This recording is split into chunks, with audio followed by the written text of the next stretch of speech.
Good morning children.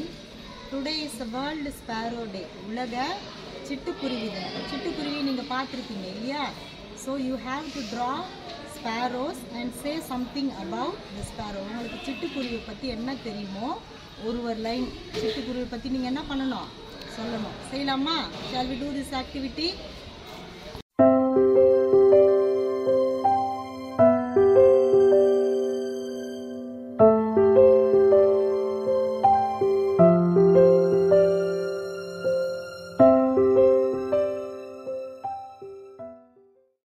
சிட்டுக்குருவி முட்டையிட்டு குஞ்சு பொரிக்கும் பறவைனம்.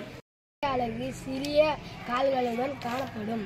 சிட்டுக்குருவிகள் வாழ்நாள் சுமார் 13 ஆண்டாகும். இந்தியாவில் இவை வீட்டுக்குருவிகள், அலைக்கல குருவிகள், ஊர் சிட்டுக்குருவிகள் என அழைக்கப்படுகின்றன.